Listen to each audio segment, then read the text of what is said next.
درود پاک کسی کا رد ہوتا ہی نہیں ہے، باقی ہر عبادت رد ہو سکتی ہے۔ یعنی کوئی حج کرے تو وہ نہیں کہہ سکتا کہ قطعی طور پہ میرا حج قبول ہے، عمرہ کرے نہیں کہہ سکتا کہ قطعی طور پہ عمرہ، روزہ رکھے، نماز پڑھے، خیرات کرے، صدقہ دے، زکوٰۃ دے، قطعی طور پہ کوئی گارنٹی نہیں دے سکتا کہ میرا یہ عمل قبول ہے۔ صرف ایک عمل ہے درود پاک، یہ جو پڑھے وہ گارنٹی ہے اس کی کہ قبول ہے۔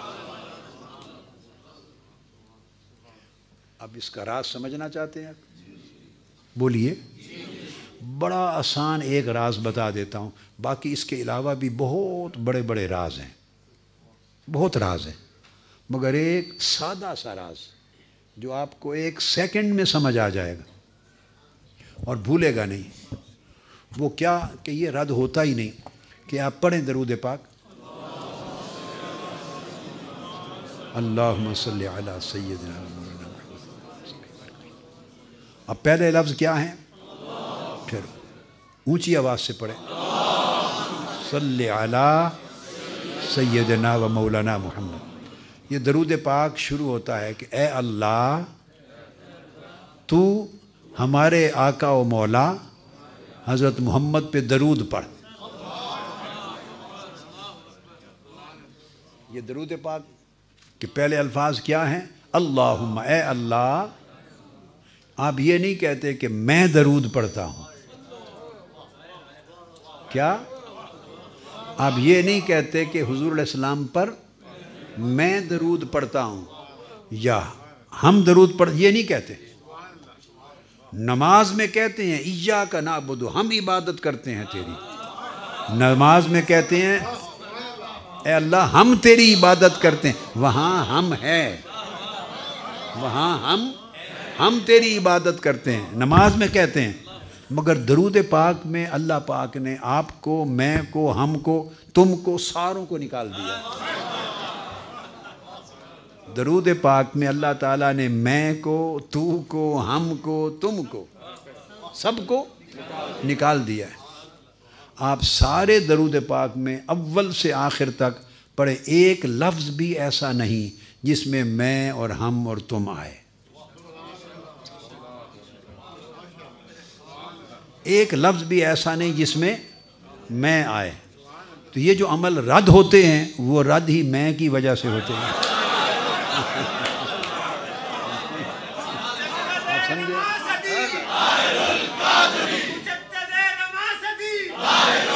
اب دیکھو نا، یہ جو عمل قبول نہیں ہوتے، یہ جو عمل قبول، کون سی شے ہے جو انہیں قبول ہونے سے روکتی ہے؟ وہ کیا ہے؟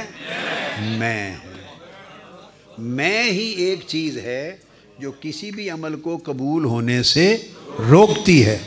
اپنے محبوب پر درود پاک کے عمل میں سے اللہ پاک نے میں کو خود نکال دیا۔ جس نے قبول ہونے سے روکنا تھا وہ ہے ہی نہیں اس میں۔ آپ میری بات سمجھیں، جس نے قبول ہونے سے روکنا تھا وہ اس میں ہے ہی نہیں، نہ میں ہے نہ ہم ہے۔ اور ہے کیا؟ یہ درود پاک صرف درخواست ہے۔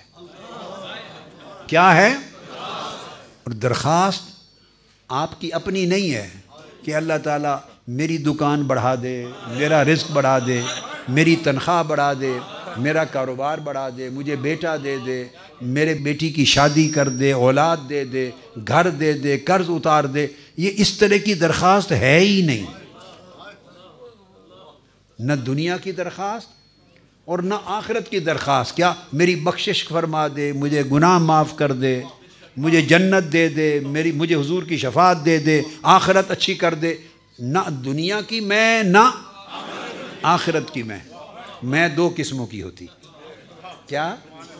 دنیا کی میں اور آخرت کی میں۔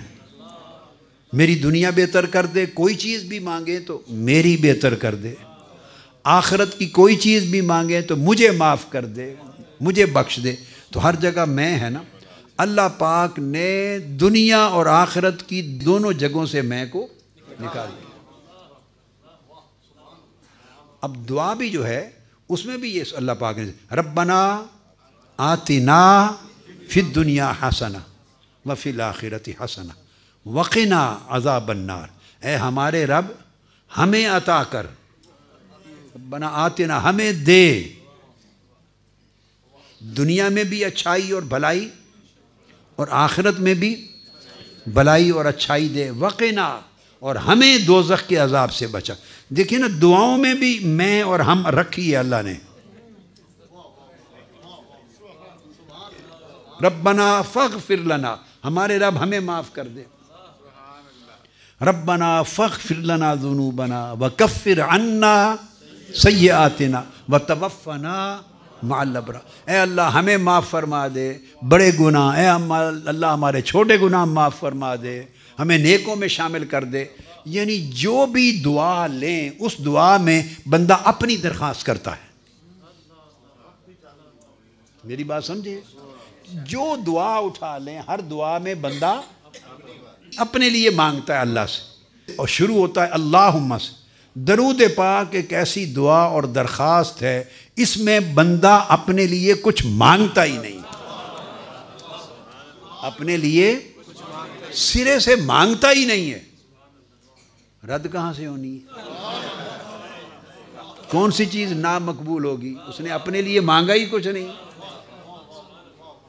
اور جس نے نامقبول کرنا تھا رد کروانا تھا وہ میں اس میں ہے ہی نہیں، اور اپنے لیے نہ دنیا مانگی نہ آخرت مانگی۔ اس کو کہتے ہیں تجرید۔ توحید کا بھی کمال درجہ ہے جس میں بندہ اپنے آپ کو مٹا دیتا ہے، اپنا نام و نشان ہی مٹا دیتا ہے۔ درود پاک ایک ایسی چیز ہے جس میں بندہ اپنا نام و نشان مٹا دیتا ہے، ایسی تربیت ہے۔ تو کہتا کیا، اے اللہ تو ہمارے آقا پہ درود بھیج۔ یہ درخواست کی نا، وہ جواب دیتا ہے میرے بندے تو پیدا بھی نہیں ہوا تھا میں تب سے بھیجتا ہوں۔